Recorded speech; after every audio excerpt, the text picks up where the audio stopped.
Good afternoon, everyone. Today we are exploring drama and music. So, first is the drama. Drama, derived from the Greek word dran, meaning to do or to act, is the art of imitating life through performance.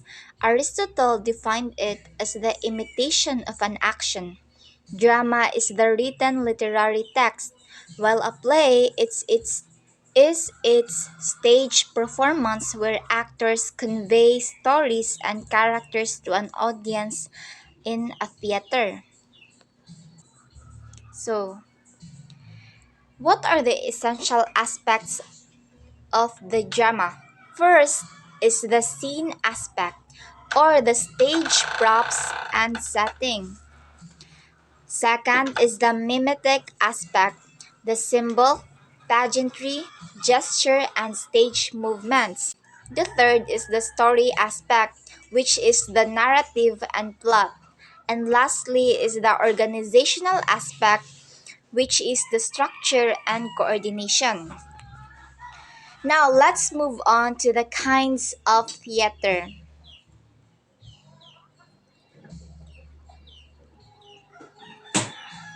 So, first is the arena.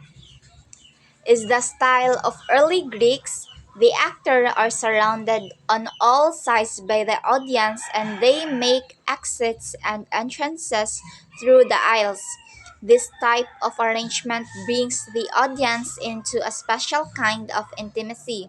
So zoom in na nato picture.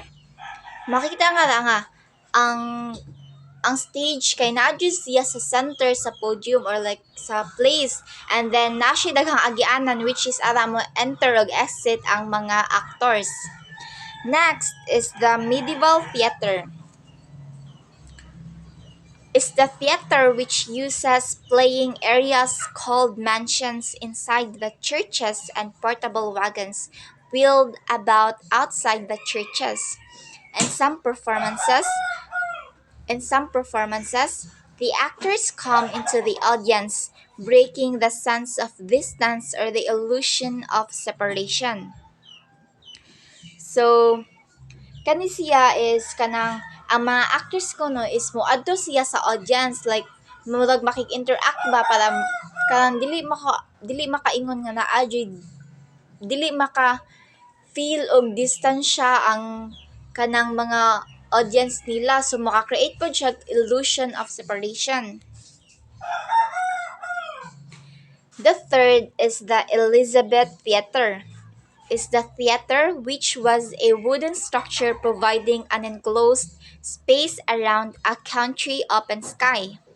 The enclosed structure generated intimacy and involvement between the actors and the audience.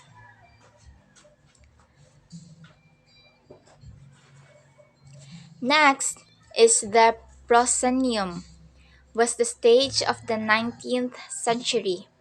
This type of stage distances the audience from the play, providing a clear frame behind which the performances act out their scenes.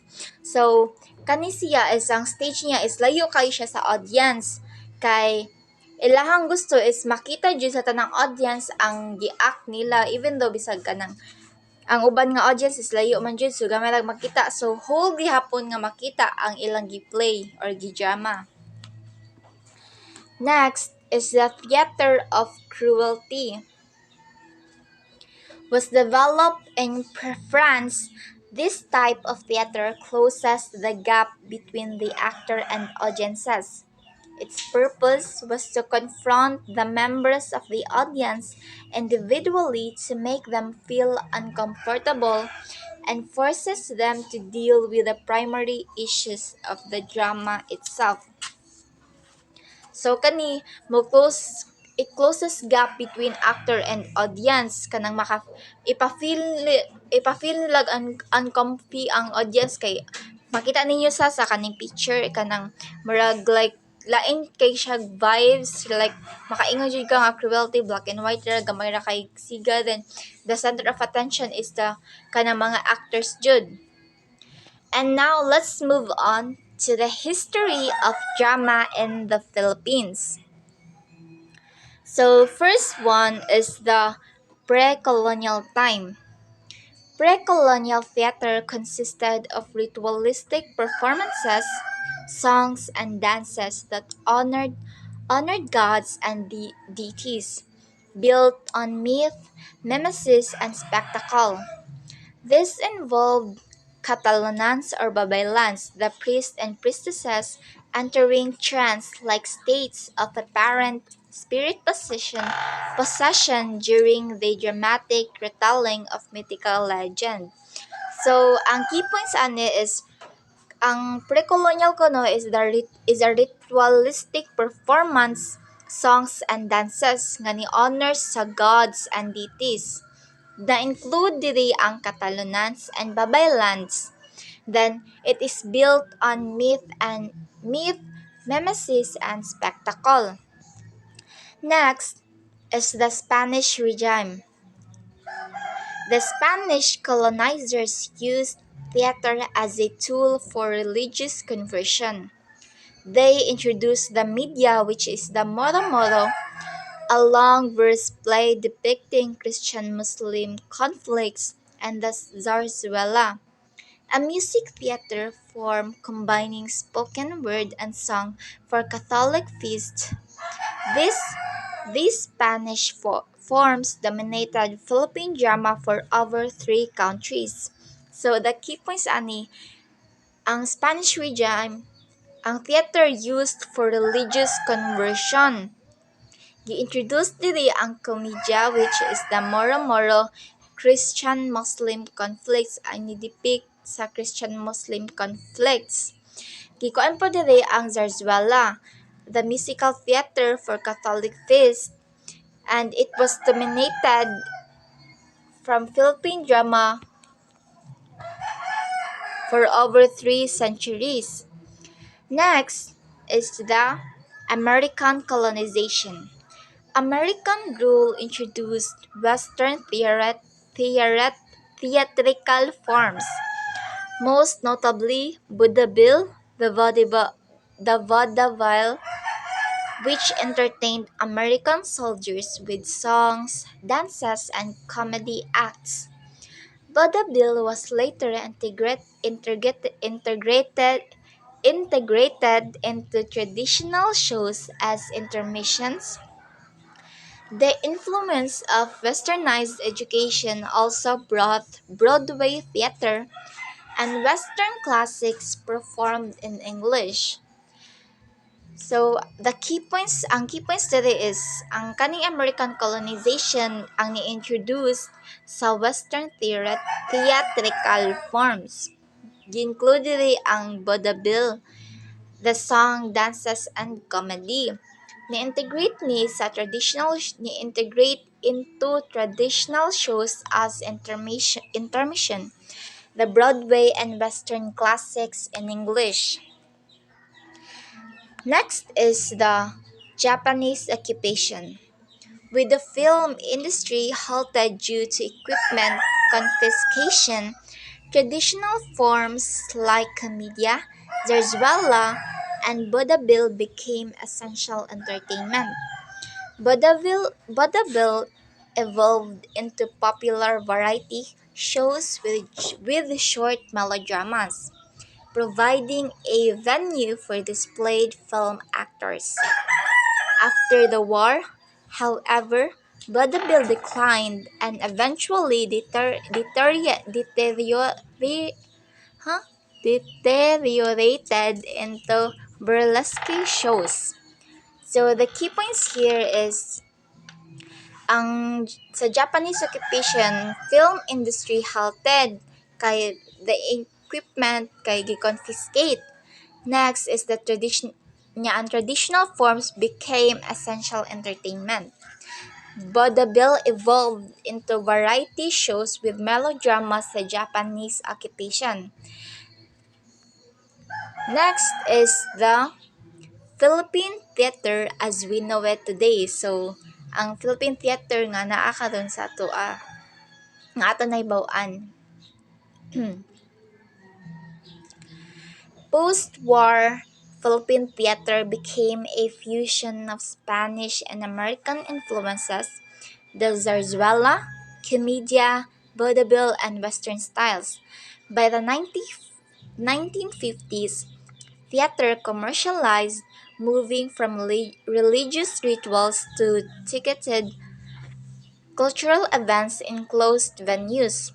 Contemporary Philippine theater now successfully stages both Western classics and local works in English and Filipino, blending all historical styles. So, dili sa Philippine theater as we know it today, kay fusion ni siya sa Spanish and American influences. It was commercialized by 1950s, moved from religious rituals to ticketed cultural events. It also stages both Western classics and local works, and it is also performed in English and Filipino. So, the next is the elements of drama in the Philippines, in which the other reporter will report it. Thank you. So good day everyone, this is Joyce Alice Nunez and now I'll be discussing about the elements and types of a drama. So first, arita sa elements. So kini siya nga topic ay nang dali ra kayo makasabot ani kay familiar na kaayo ni nato and naa na jud tay knowledge about ani kay nagiana ni nato nga lesson when we were in high school. So okay, arita first sa first element of a drama we have here the plot. The sequence of events or actions in the story tells what happens from beginning to end.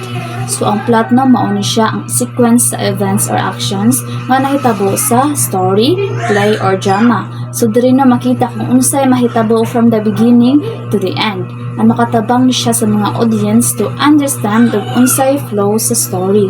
It shows how the characters face their problems, make decisions, and experience challenges. So, in every drama or story, no, importante dyan siya nga element kay it keeps the audience interested and emotional. So, it connects every scene together and help us see how the conflict start, build, and finally ends. So, ang plot no, naadin na siya 5 main parts or sub-elements that show the complete flow of the story. So, makita dito sa picture no, the exposition, the rising action, the climax, the falling action, and the resolution. So, arita sa exposition. So, the exposition is the beginning part of the story. It introduces the main characters, the setting, where and when the story happens, and it gives background information na makatabang sa audience to understand the situation. So, diri siya nga part no, everything is still calm and good. Diri is wala ba your problem nga ma-encounter ang mga character. So, it sets up the world of the story and give clues about what might happen next. So next, the rising action. Now, the rising action is where the main conflict or problem begins to appear. So the story becomes more exciting as the characters kay mo face na sa mga kanang challenges and difficulties. So these problems make the audience curious about what will happen next. So this part now, it shows how the characters try to solve their problems and it builds tensions or suspense. So for example, no, ang kanang main character is mo-face na sa mga challenges like betrayal baron or misunderstanding or competition that make the situation worse. So next, we have here the climax.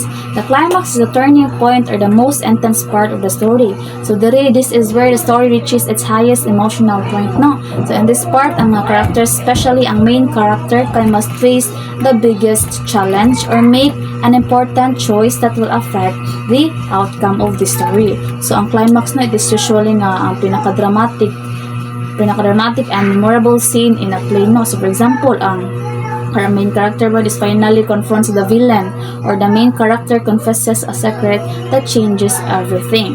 So next, we have here the falling action. The falling action happens after the climax. And the tension starts to go down and we begin to see og unsay resulta sa action or decision sa mga characters. The story starts moving toward the resolution as problems are slowly being solved. So padung na ko nasolbad ang problema no. So in this part, the story begins to calm down and see how the characters deal with what happened during the climax. So for example, misunderstanding bond between the characters no, kaya ko na okay na, and characters begin to forgive each other. So lastly, we have the resolution. This is the ending or conclusion of the story. This is where the conflict is finally resolved, nasulbad na ang problema, and it is either happy ending or sad ending. So the story comes to a close and the audience learns the final outcome or moral lesson. So it gives a sense of closure and shows what happens to the characters after everything they have gone through. For example, ang kanang main characters na united na and pasaylo man nila ang usa and ang mga main character is na sila nakatunan about life. So ang plot naman siya still be ang heart of every drama or story ka i-guide ang mga audience through the journey of the characters from the calm beginning to the exciting middle and finally to the end. So without a strong plot no, a drama would not have direction or emotion. So the next element of a drama is the character. So the people or roles in a drama who perform the actions. So the characters are the people or roles in a drama who perform the actions and bring the story to life.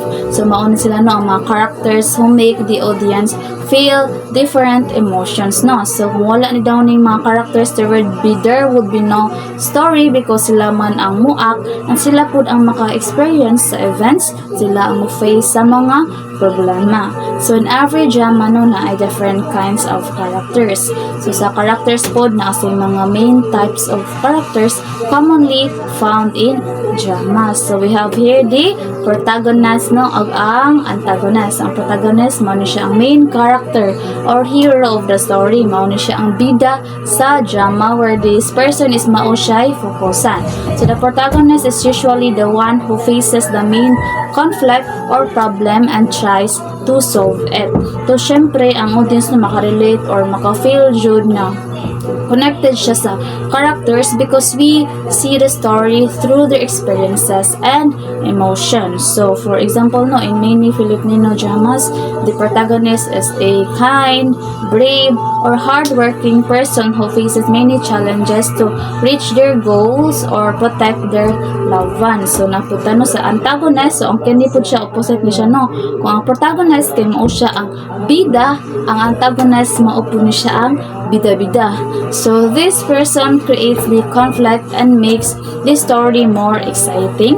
The antagonist can be a villain, rival, or anyone who causes problems for the main character. So example sa drama no, ang antagonist kan man siya kanang it could be a jealous friend, a strict parent, or a greedy boss who blocks the protagonist's success. So next we have here the setting, the time and place where the story happens. So the setting is ang oras o lugar where the story happens. It tells us kung kanusa and asa mahitabo ang events sa drama or story. So ang setting no, makatabang po na siya sa mga audience to know what the story it looks like, what time period is it, and what kind of environment the characters live in. So the setting helps the audience understand the background of the story. It shows kanusa, asa, and in what kind of environment the events happen.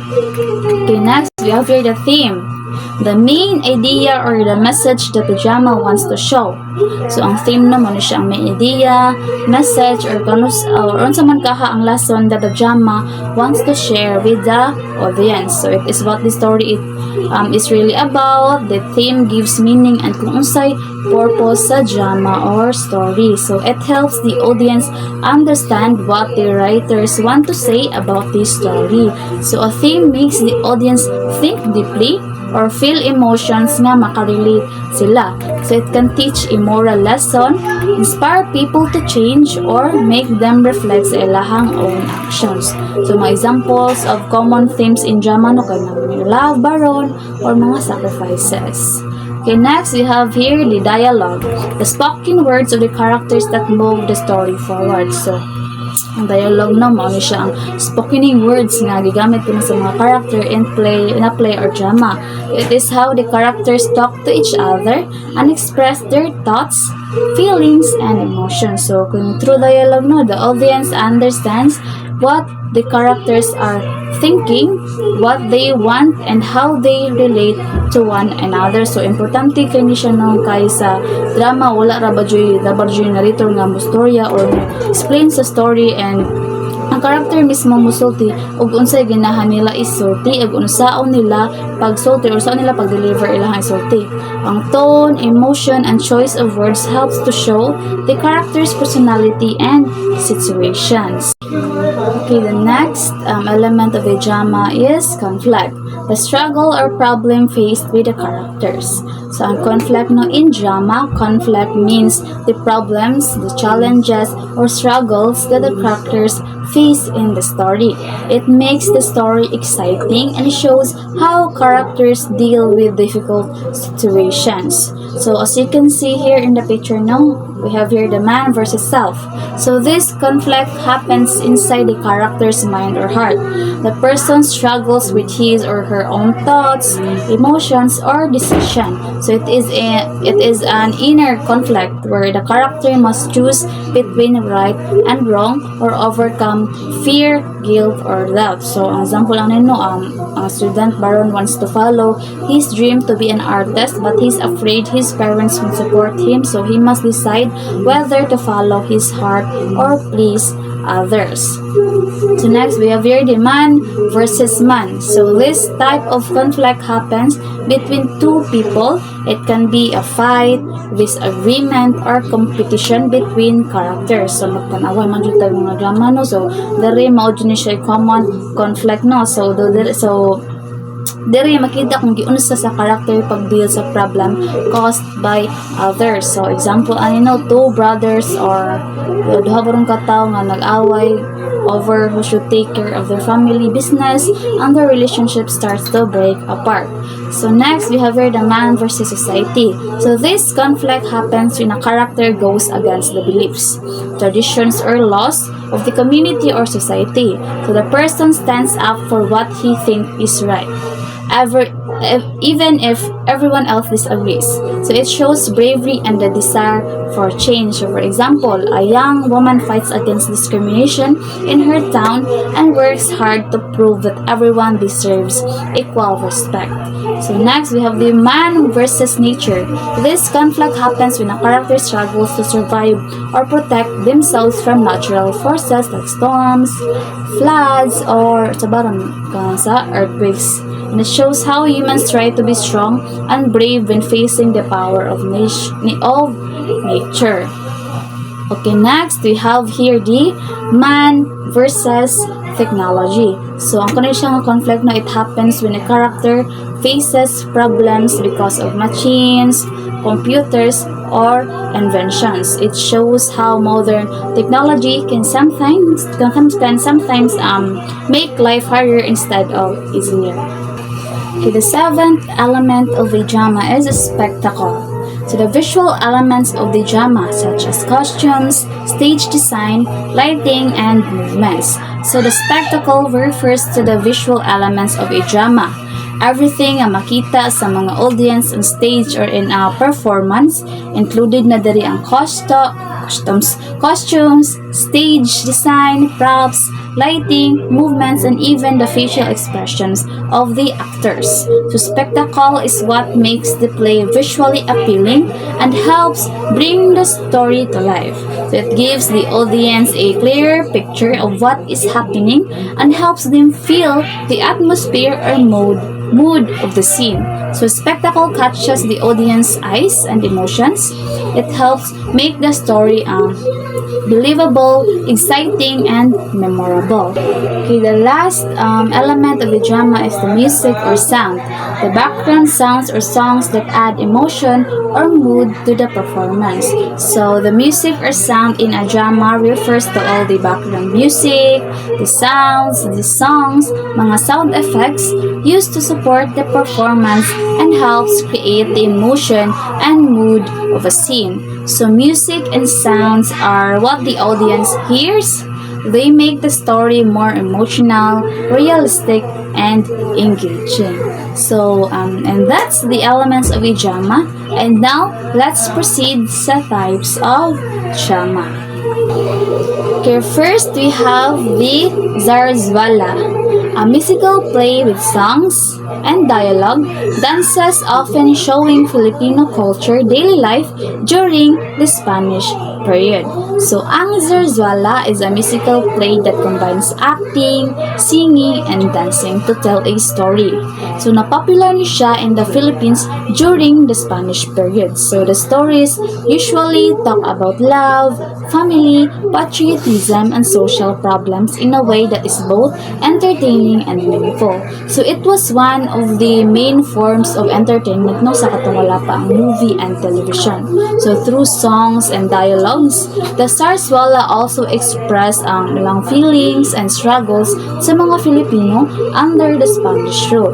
So, many Zarzwalas were used to inspire nationalism and promote Filipino culture and values. So, Zarzwala became popular because it was both educational and entertaining, showing Filipino values through songs and performances. Next, we have the Sinakulo, a religious drama that tells about the life, suffering, and death of Jesus Christ performed during Holy Week.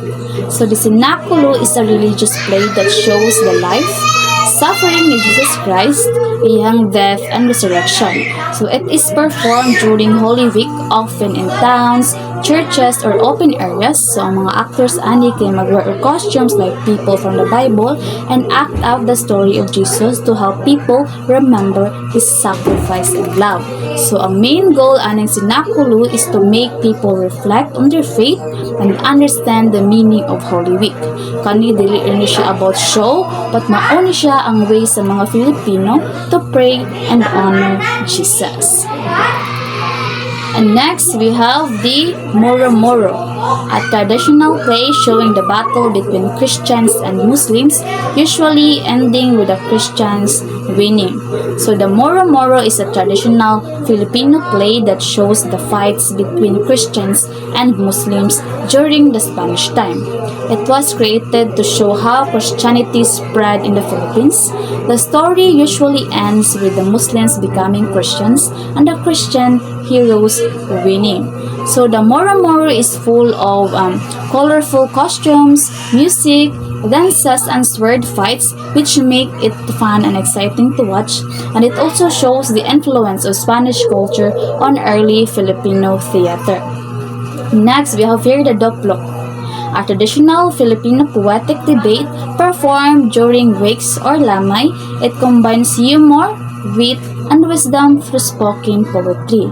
So, ang Doplo is one of the oldest traditional forms of drama and poetry diri sa Pilipinas. It is a poetic debate usually performed during wakes or lamay to entertain the mourners.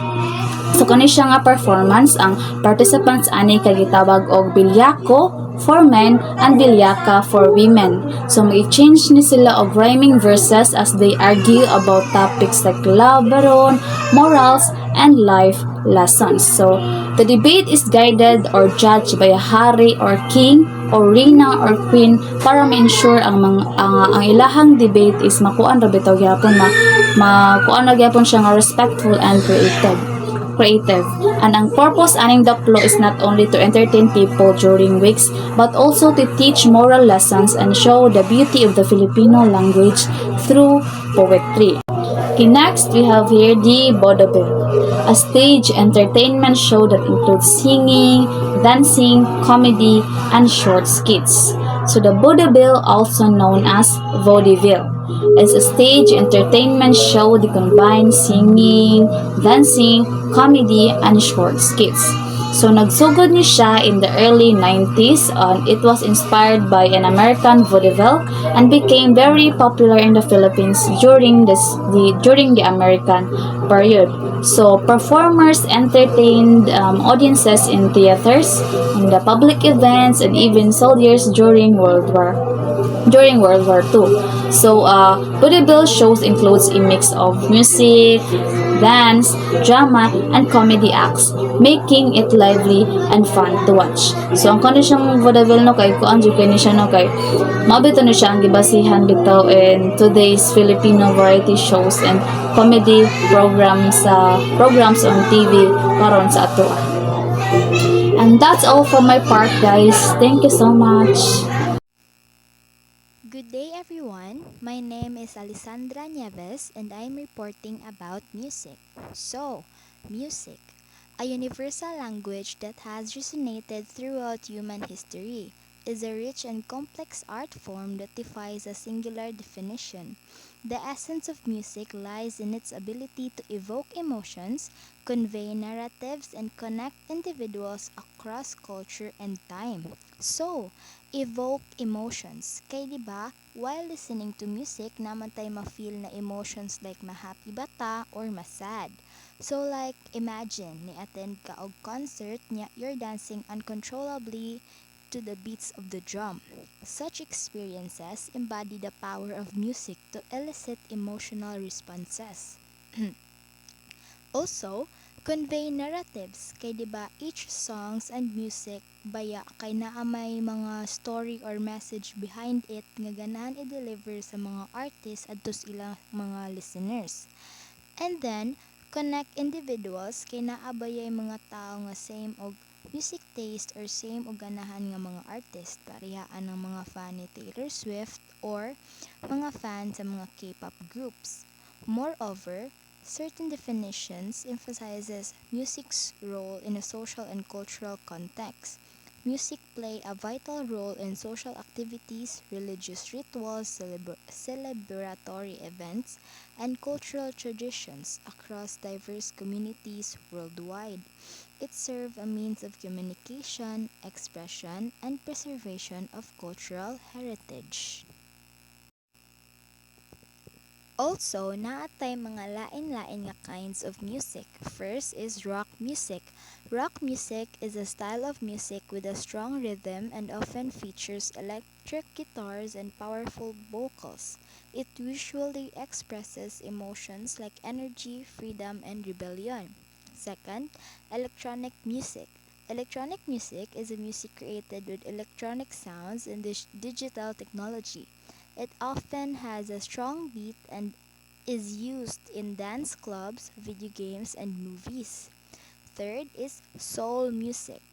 Soul music is a style of music that combines gospel, rhythm, and blues or R&B and jazz.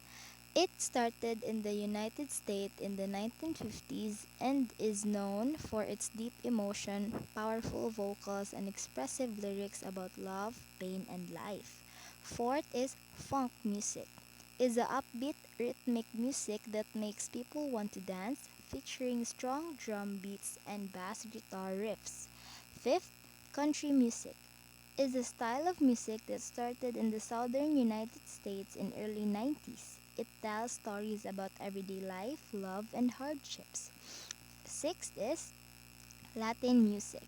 Is a style of music that comes from Latin American and Spanish-speaking countries. It has rhythmic beats, lively melodies, and danceable tunes, often using instruments like guitar, drums, maracas, and trumpets. Seventh is reggae. Reggae is a style of music that began in Jamaica in late 1960s. It has a slow, steady beat and often talks about love, peace, and social issues. 8 is hip hop. Is a style of music and culture that began in the 1970s in the Bronx, New York City. It combines rhythmic speech, DJing, beatboxing, and street dance. Hip hop songs often express real life experiences, emotions, and social issues. Ninth is punk rock. Is a fast, loud, and energetic style of rock music that started in the 1970s. It expresses rebellion, freedom, and individuality, often using simple chords and strong beats. Tenth is polka. Is a lively and cheerful type of dance music that started in Europe, especially in Poland in the 80s. It has a quick 2/4 beat and is often played with accordions, trumpets, and clarinets. 11th is K-pop, short for Korean pop music. Is a popular music genre from South Korea that mixes pop, hip hop, R&B, and electronic music. It is known for its catchy melodies, colorful music videos, and expressive dance performances. Lastly, we have traditional and folk music, are types of music passed down from generation to generation. Often by word of mouth, they reflect the culture, history, and daily life of the people in the community or country. So now, we have the history of music in the Philippines. Firstly, we have the pre-colonial. So, pre-colonial Philippine music was a diverse and varied between regions. It was largely functional music that was integrated with daily life and rituals. So, various indigenous groups had their own music styles and instruments made from natural materials like bamboo and shells. So ang music nag-serve siya purposes like sa entertainment, communication, and ceremonies. And naa sila music particularly for allocations for every phase of life, from birth to death. And based sa akong research, nasa mga lain-lain nga instrument gigamit ang atong ancestors. So, kinds of instrument, we have the aerophones, or instrument that produce sound by blowing air. And second, we have the chordophones, instrument that produce sound through vibrating strings. Third, idiophones, instrument that make sound from the material itself by vibrating. No strings nga nagkuan ani niya. And fourth is the membranophones, instrument that produce sound by striking a stretched membrane or skin. So we have examples here. So tunggali or nose flute is the example of aerophones, while the kotiapi is example of the chordophones, instrument that produce sound through by vibrating strings. Third, we have kolintang. It is the example of the idiophones, a material itself vibrating. And fourth, the solibao, as membranophones, striking a stretched membrane or skin. So mao ni ang ilang mga lain-lain nga instruments sa atong mga ancestors. So, we also have the Spanish European. So, with the arrival of the Spanish, the Philippines witnessed a dramatic shift in its musical traditions. The colonial period introduced both religious and secular elements, blending them with indigenous practices. So tungod ani nga fusion naka-create og unique cultural identity that continues to resonate hangtod karon. So during the Spanish period, they introduced the liturgical and the secular music. First, we have the liturgical music. So ang mga Spanish kay ila man gidala diri ang Kristyanismo, and also ila sang gidala ang Catholic liturgical practices to the Philippines, transforming local music forms. So, church choirs and orchestras became central to religious celebrations. Instruments like the organ and the harp were introduced, enriching the soundscape. Kani, Las Piñas bamboo organ og ang harp. So kaning Las Piñas bamboo organ kay naag gihapon ni siya hangtod karon, makita gihapon ni if mo visit ka didto sa ilang church. Second, we have the secular music. Also, ila sang gi-introduce sa atoa ang secular music. Secular music also flourished with genres like the zarzuela gaining popularity. These performances often combine European melodies with local themes, creating a bridge between cultures. So, based on my research, these are some of the examples of secular music. First is the harana, is a traditional Filipino courtship practice where a man serenades a woman, typically beneath her window, often accompanied by a guitar. So traditionally, kantahon nis mga binata or ulitaw kung ganan sila mo express sa ilang feeling ato sa ilang naibgan na dalaga or dilag. Second, we have the kundiman, is a genre of traditional Filipino ballads, predominantly characterized by romantic themes and smooth flowing melody. So ang kaning kundiman kuno came from the words kung hindi man. Originally kuno ang kaning kundiman started as love songs but na-evolved to express patriotism, so nag-convey sa siya selfless and spiritual attitude. Intense love, longing, caring, and devotion not only sa romantic partner but also sa motherland or sa country.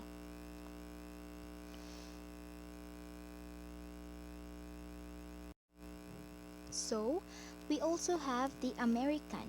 The Spanish and American colonial period significantly shaped the musical landscape, introducing Western classical composers like Beethoven, Bach, and Mozart.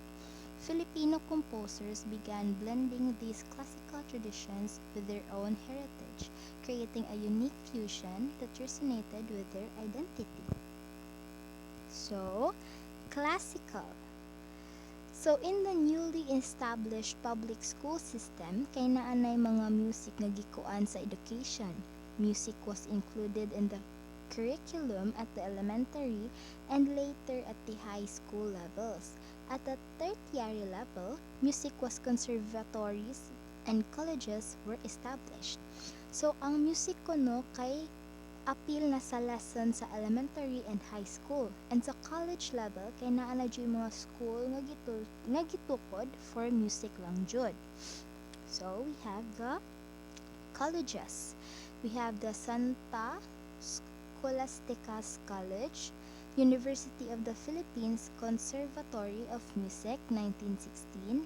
Dayon na asay duha ka private music school nga natukod sa Manila, which are the Academy of Music 1930 under Alexander Lipay, Manila Conservatory of Music 1934 under Rodolfo Cornejo. So based sa akong na-research, some of the present composers daw nato karon kay gikan ani nga mga universities. And lastly, we have the post-war and contemporary period 1946 to present. After gaining independence, original Filipino music or OPM became widely popular, showcasing Filipino talent and identity.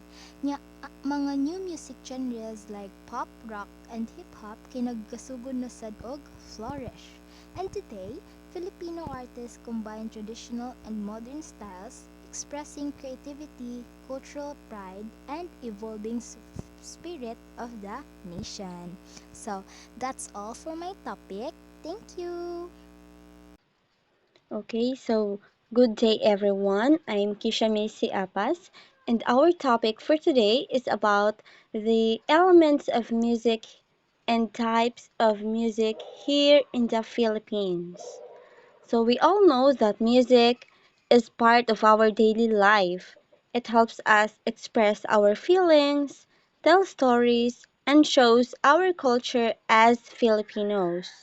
So let's start first with the seven elements of music. So we have here the melody, rhythm, harmony, texture, dynamics, timbre, and form. These seven basic parts make up every kind of music. Kung wala ni sila, murag walay emosyon ang kanta. Mura ra kag nagkanta og happy birthday pero imong naong og tingog dili happy. Alright? So that's why music elements are the parts that give a song life, emotion, and beauty. Without them, walay gana paminawon ang music. Okay, so much for that. Let's proceed to the seven elements of music. So first, kay ang melody. So na-blurry na jud ang picture.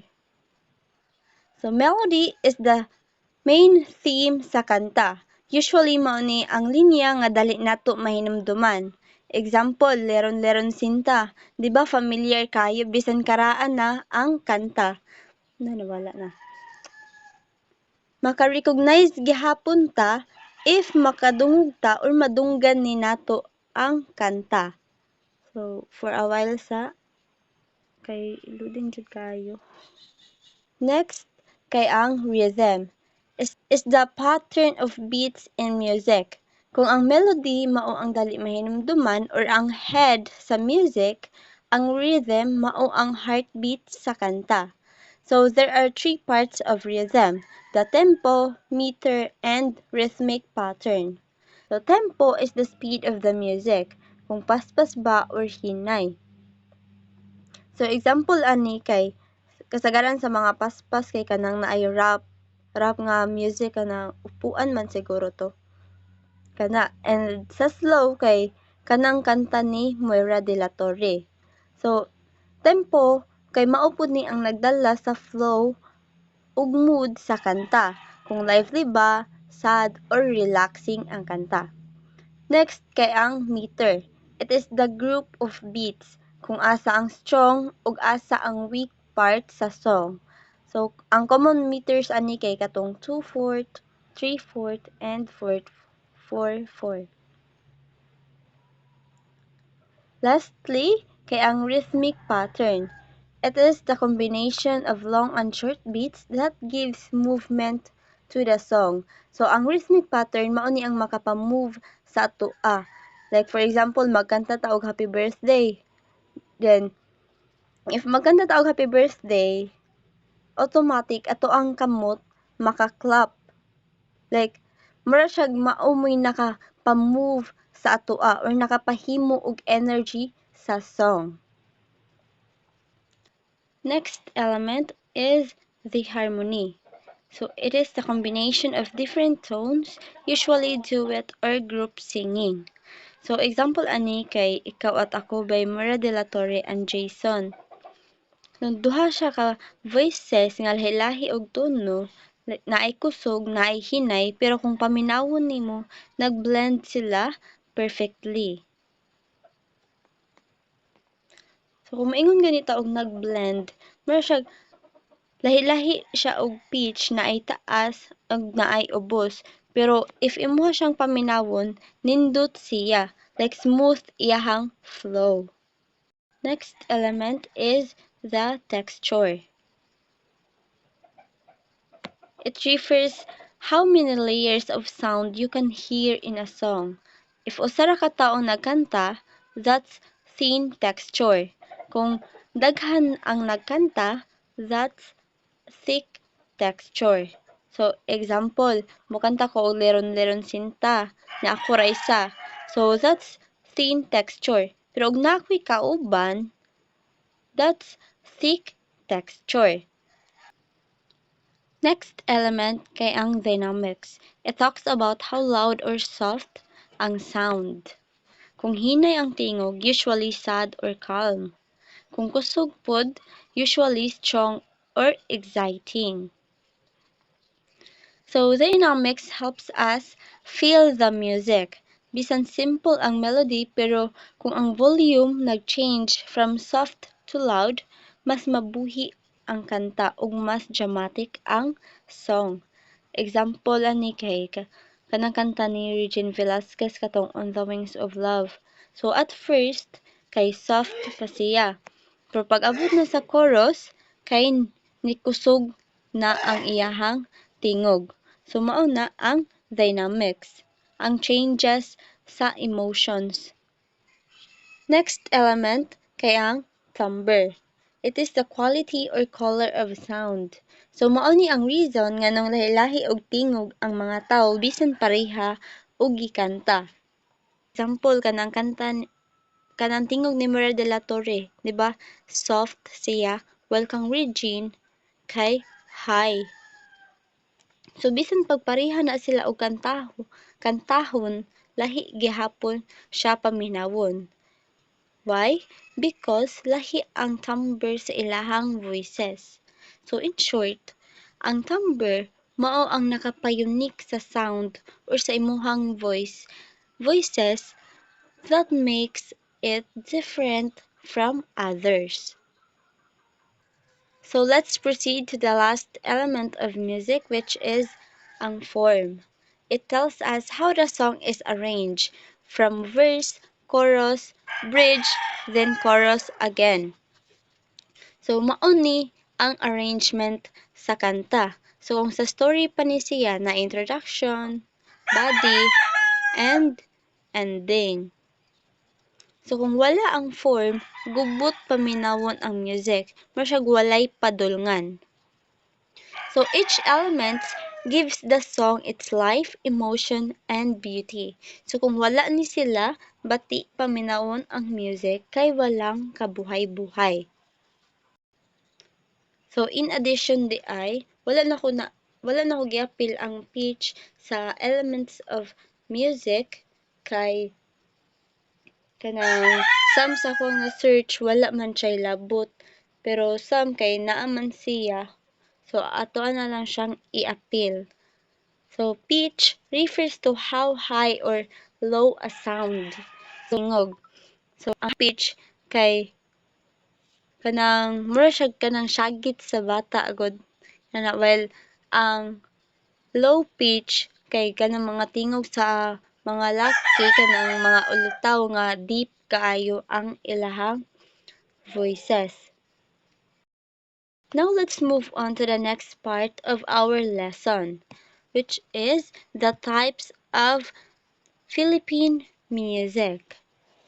Karon atong explore ang different kinds of music nga naa diri sa atong nasod. Kay kita bay ang mga Filipino, we really love music. Whether happy ta, sad, or in love, naa gyud tay kanta para ana. So in this part, atong ila-ilahon unsa ni atong mga gipangkanta-kanta karon ug unsay naka-influence ani. So too much for that, let's proceed. So as we can see in the slide, Philippine music is divided into three main types of traditions. First, kay ang ethnic or indigenous, second, European influence, and the third one is the American inspired or influence music. So each of these represents a different part of our history and culture, a mix of our native traditions plus influences from colonization during the Spanish and American period or American times. So mag-una ta sa ethnic or indigenous music. So ang indigenous music kay naa na siya even before the Spaniards came. So native or pre-colonial pa jud ni siya.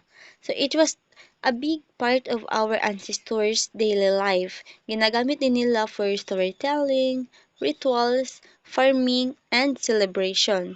So sa panahon nga wala pang modern instruments, they used natural materials like bamboo, wood, shells, and animal skin.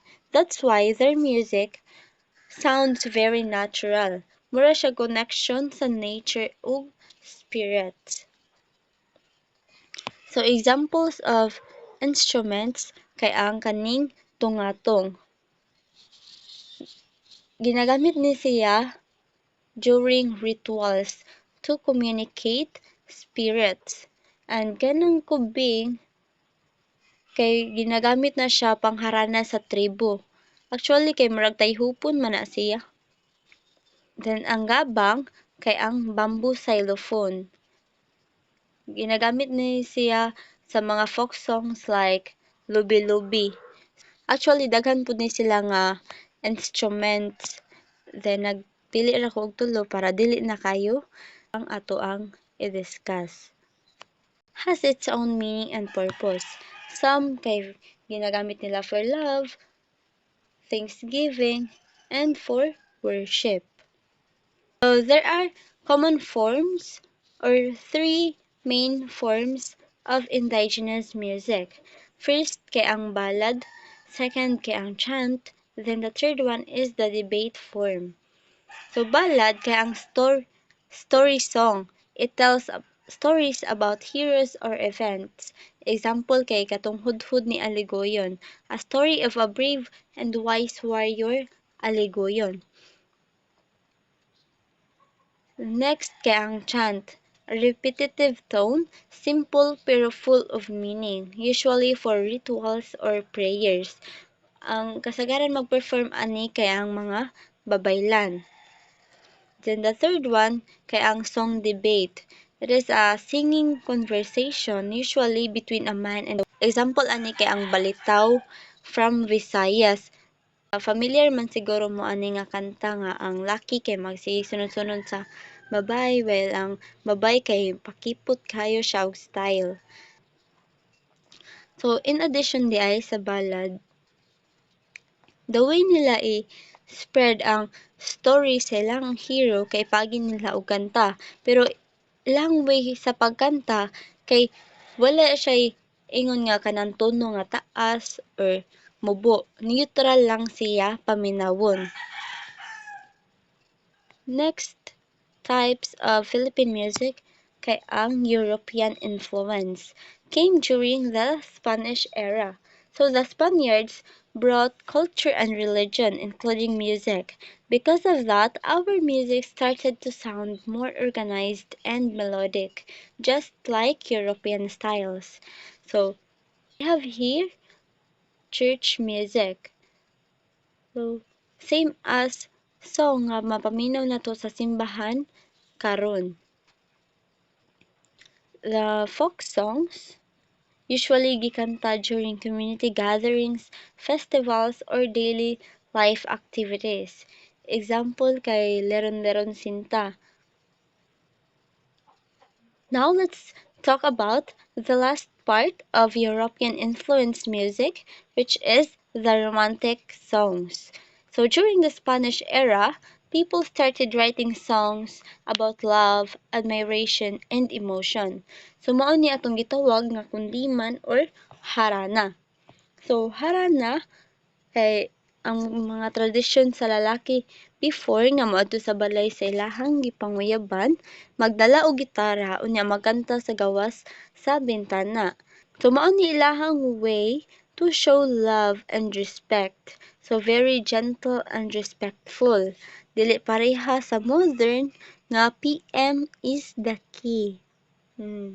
Usually ang kanta kay very kanang kuan full of emotion og ginatunog sa slow and sweet melody.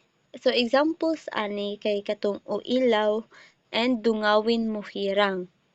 So kung dili din ni kanang ablihan og bintana ang mga laki sa una, luoy po di ay. So next kay ang Kundiman. It is a traditional Filipino love song influenced by Spanish melody. So ang word nga kundiman actually came from the phrase kung hindi man, meaning if you don't, which shows sadness. Pero aside sa love songs, ang kundiman ginagamit po sa panahon sa revolution as a secret way to express love for the country. So example ani kay katong bayan ko. It shows love sa atoang country. So romantic music during the Spanish era shows how Filipinos expressed their emotions through melody and poetry. It's not just about love sa tao, but it can also be love for God, nature, and nation. That's why these songs are still treasured today. So now let's move to the last part, which is the American-inspired music sa Pilipinas. So, gi-introduce ni siya sa American culture ug modern influences katong mga early 90s. So, kani nga period naabot ang western musical styles ug instruments nga naka-affect sa way sa mga Filipino sa pag-compose ug pag-perform og music. Pero bisan pa man sa western influence, Filipino gihapon ang heart and emotion sa music. So first kay ang classical music. So kini ang serious o formal type of music. Kasagaran na ni nag-perform kay kanang mga choir. So and kasagaran pud kantaan ni kay kanang mga sacred songs or kanang mga pang church music. Example ani kay katong Ave Maria by Nicanor Abelardo. Kasagaran gina-perform jud siya sa church ug sa mga choir. Formal and sacred ang tono. Next kay ang semi-classical music. So kini kay mix sa classical ug traditional Filipino styles. So masayon siya kantahon ug i-enjoy kaysa sa classical music nga strict siya. Classical music man gud strict siya kay very formal man kaayo ang structure sa iyahang music. So very organized siya. So example sa semi-classical music kay ang Bahay Kubo. So simple Filipino song pero naa gihapon siya structured. So ang kalahian nila, ang classical music kay very formal, structured, and kasagaran sacred ang kanta. Well, sa semi-classical music kay less strict siya and gikombine niya ang classical and Filipino styles nga mas approachable ug enjoyable siya kantahon. Lastly, ang popular or OPM music. So kini ang modern Filipino songs influenced by western pop, rock, and jazz. Kasagaran translated or inspired by English songs pero Filipino gihapon ang emotion and storytelling sa kanta. So example ani kay katong kanta ni Freddie Aguilar, katong Anak, 'di ba familiar kaayo? Permi nato siya madunggan sa radyo before and karon kay sa tagsa kay sa Facebook, TikTok. So sa family or sa Filipino family values nga love. So ang American-inspired music nakatabang ni siya sa mga Filipino na i-modernize ang musical styles, like i-innovate siya sa bag-o nga forms and instruments. Pero padayon nga i-preserve ang Filipino pero padayon siya nga gi-preserve ang Filipino heart and culture sa music. Good day, everyone. My name is Kate Julia Humawas. Today, I will be discussing the important terms used in music during the Baroque, Classical, and Romantic periods. Now, let's begin with the Baroque period. Baroque means irregular pearl, so the music during this time is very fancy, decorated, and dramatic. It sounds emotional and full of musical design. We usually hear this kind of music in big places like churches and palaces.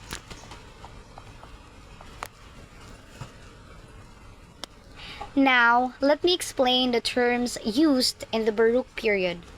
First is opera, a large musical drama performed with singing, acting, costumes, and orchestra. Stories are told through music instead of speaking, often showing dramatic emotions like love, anger, or sadness. Instead of talking, the performers sing everything like a musical theater. So example, the singers perform a love story on stage while acting and wearing costumes. Basso continuo, a continuous bass line that provides harmony and support for the music, usually played by harpsichord, organ, cello, or basson, acts as a foundation of the piece. Is the steady bass sound at the bottom of the music. It supports everything like the foundation or a backbone of a music. Aria, a solo song in an opera where a character expresses deeper emotions. It is usually the most dramatic and beautiful part, showing the singer's skill and inner feelings. So, aria is a song where one character sings alone to show strong emotions like love or sadness. Concerto, a musical work featuring a single solo instrument with an orchestra. A soloist plays challenging part while the orchestra provides accompaniment. So, in a concerto, one instrument becomes a star while the orchestra plays behind it. For example, a violin plays a fast and beautiful melody while the orchestra supports it. Concerto grosso, similar to a concerto but with a small group of solo instruments interacting with the full orchestra, creating contrast and excitement. So, in Concerto Grosso is like a concerto, but instead of one soloist, there are several soloists together.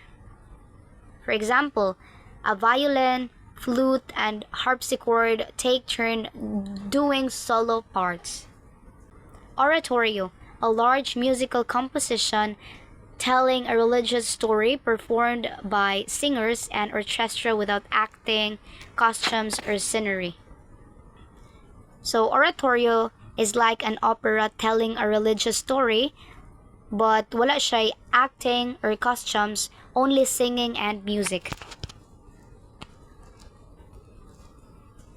And the last one is cantata, a short vocal composition with multiple sections including solos, duets, chorus, and instruments, often used in church service to teach or express religious ideas.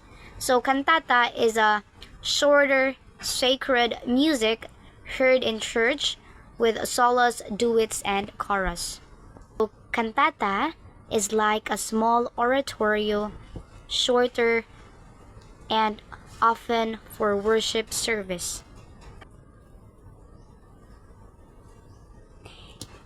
One of the famous composer in Baroque period is Johann Sebastian Bach, a German composer and organist known as one of the greatest musicians in history, and his famous work is Toccata and Fugue in D minor.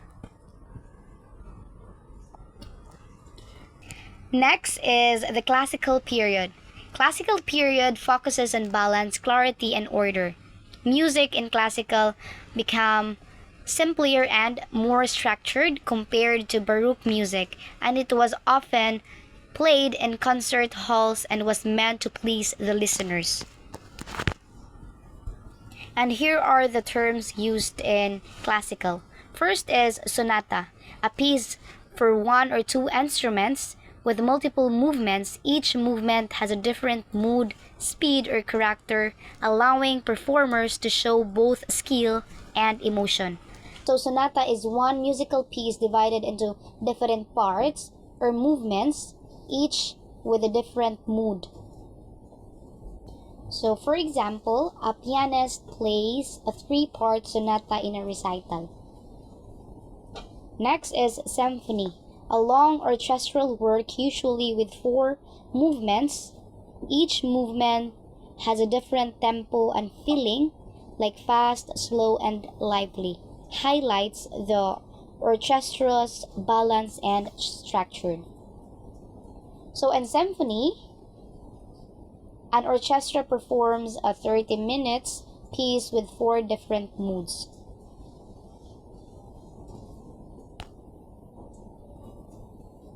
String quartet. Music for 2 violin, 1 viola, and 1 cello. All instruments share equal importance, creating rich harmony and melody.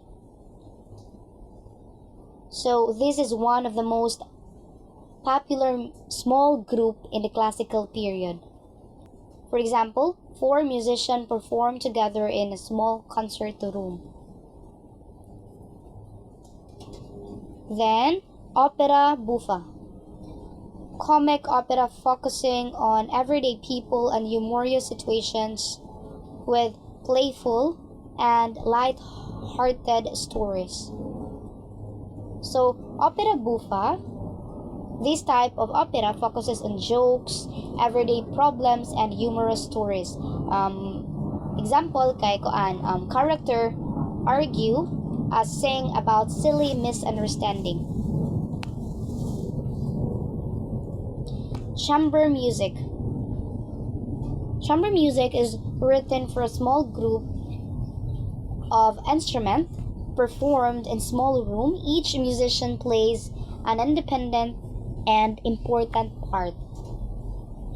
So, unlike a big orchestra, each musician in chamber music plays an important role.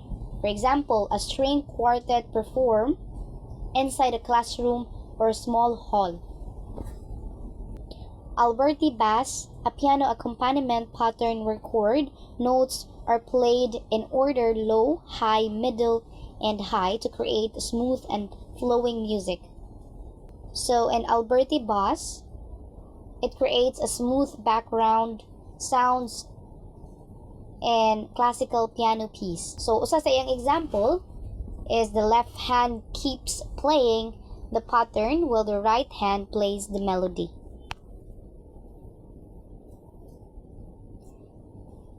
Theme and variations. A musical form where a main melody is introduced and then repeated in different ways, changing rhythm, tempo, key, or instruments. So, sa theme and variation, it means the melody stays the same, pero they change the rhythm or speed.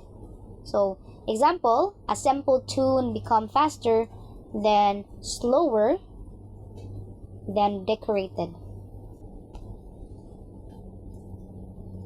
And usa sa famous composer sa classical period kay si Joseph Haydn. Then ang iyang famous work is Surprise Symphony.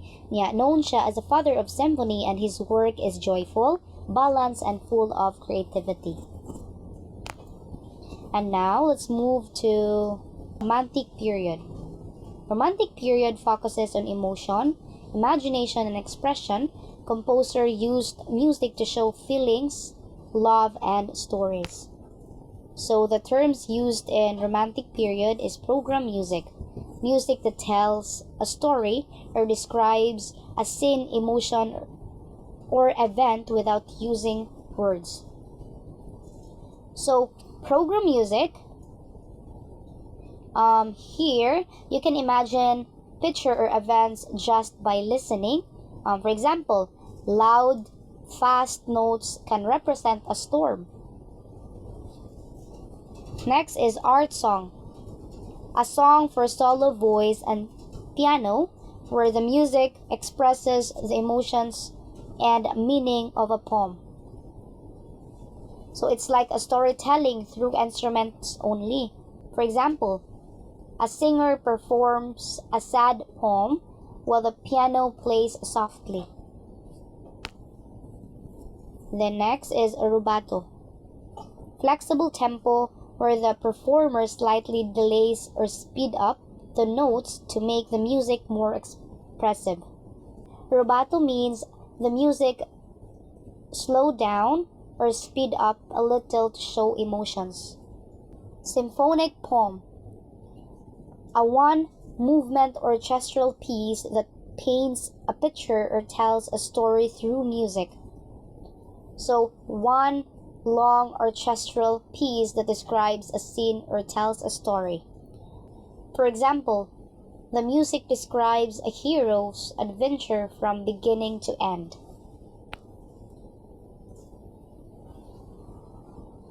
Then, nationalism, music that uses melodies, rhythm, or themes from a composer's home country to show cultural pride. So, nationalism means using a country's culture, folk songs, or traditions in music. For example, a composer uses Philippine folk melodies in an orchestral piece.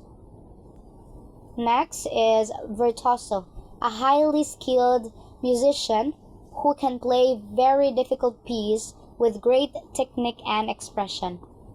Virtuoso music is written to show off a performer's extreme skills. For example, a pianist play very fast and difficult passages. And the last one is leitmotif, a short musical theme that represents a person, object, or idea, often used in operas and movie music.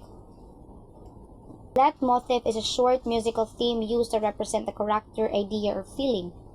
For example, every time the villain appears, the same short melody plays. One of the famous composer in Romantic period is Frédéric Chopin.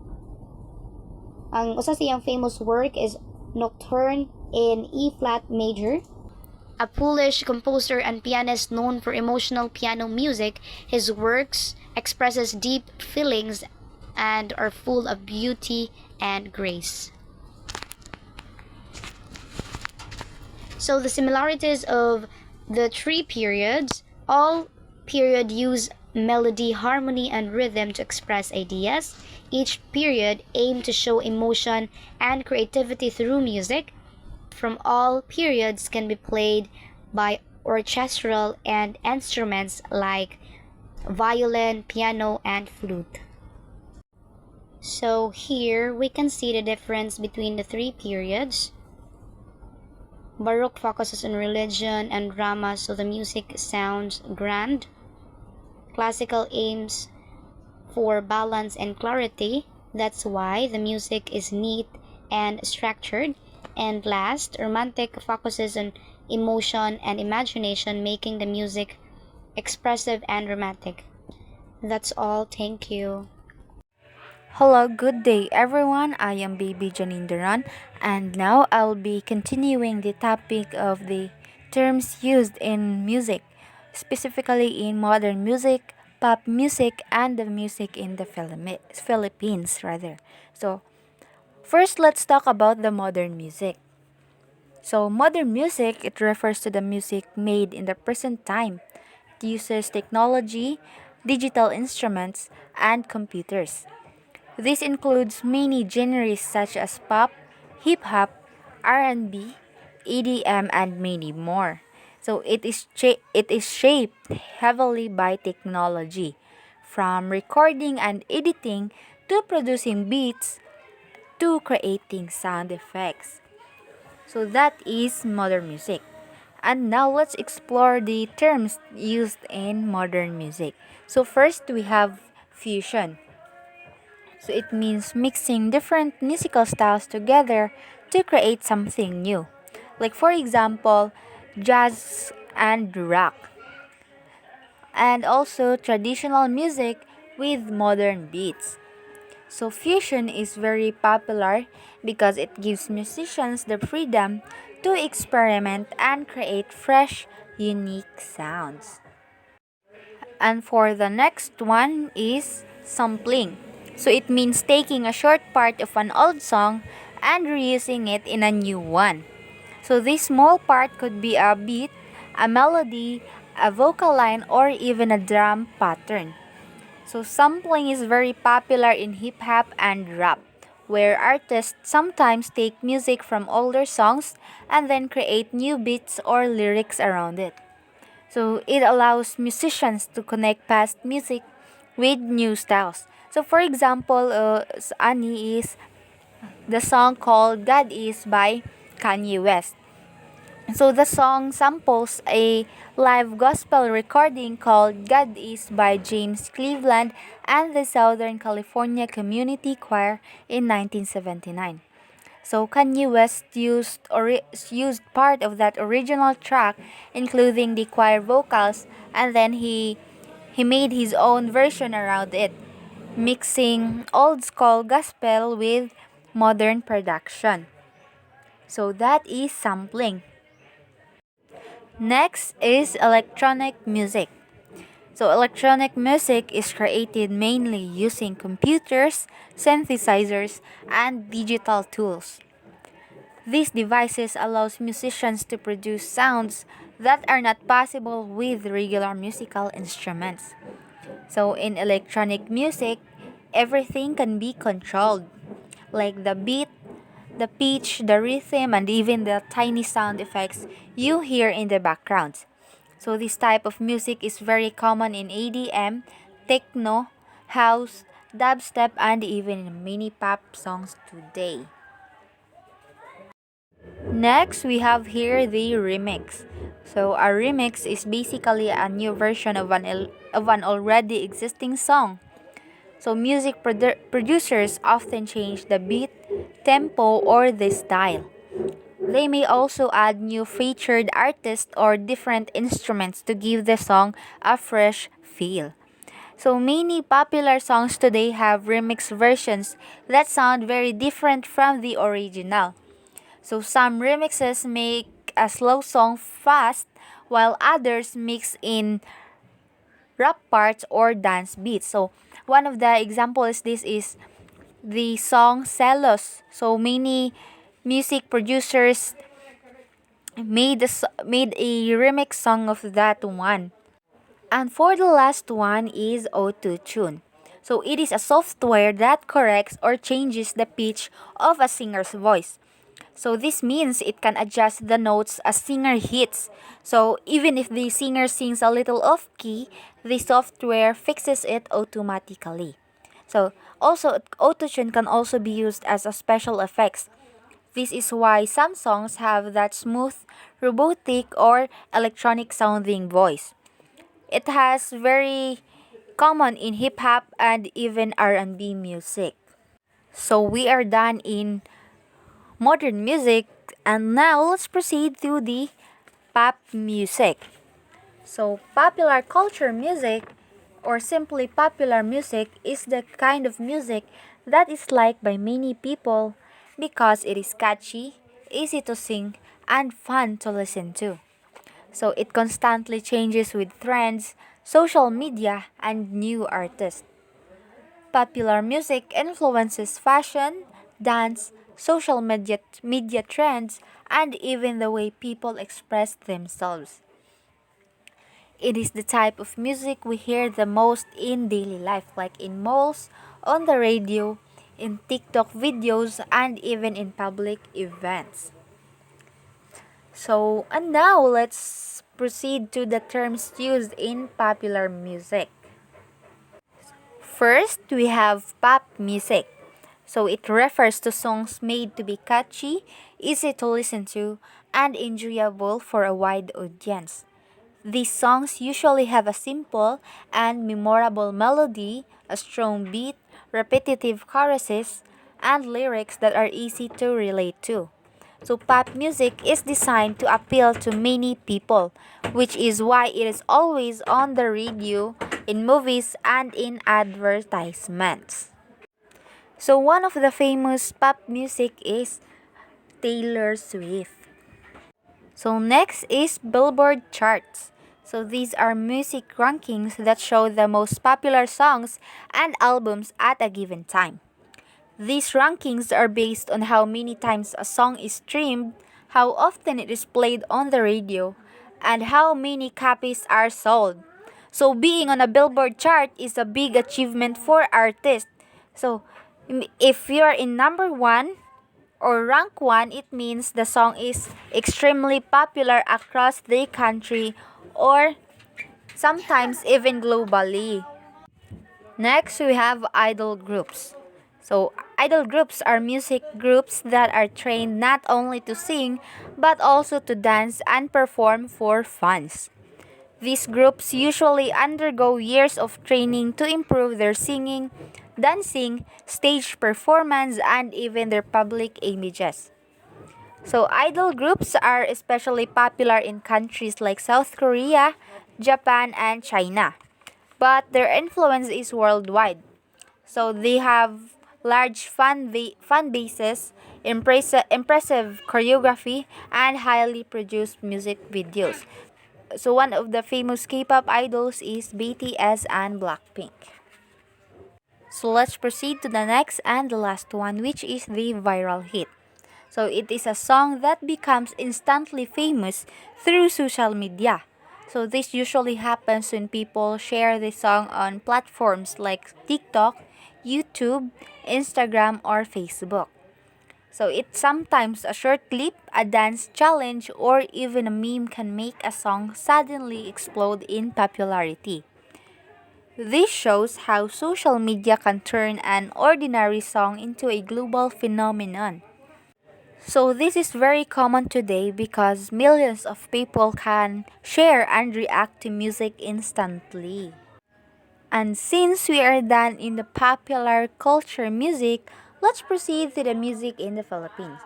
So Filipino music is known for its heartfelt lyrics, melody, and stories of love, family, and faith. It shows the creativity and pride of the Filipino people in both local and global music scenes. So let's talk now about the terms used in Filipino music. First, we have kondiman. So kondiman is a traditional Filipino love songs known for its smooth, flowing melody and deep emotional expression.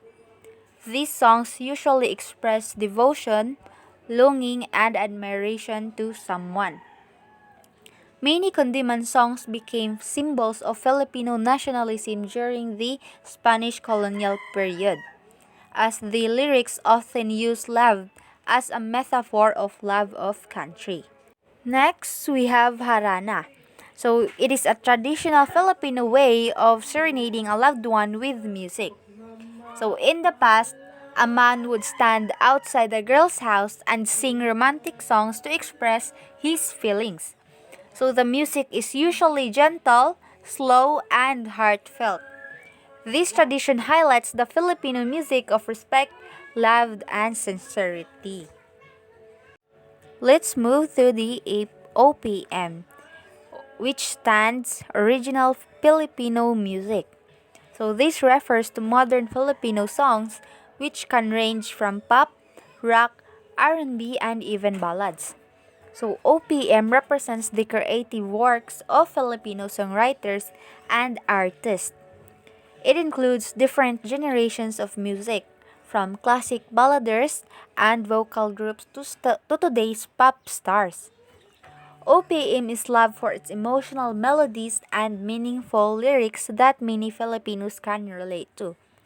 So one of the famous artists is Jose Mari Chan, and Regine Velasquez.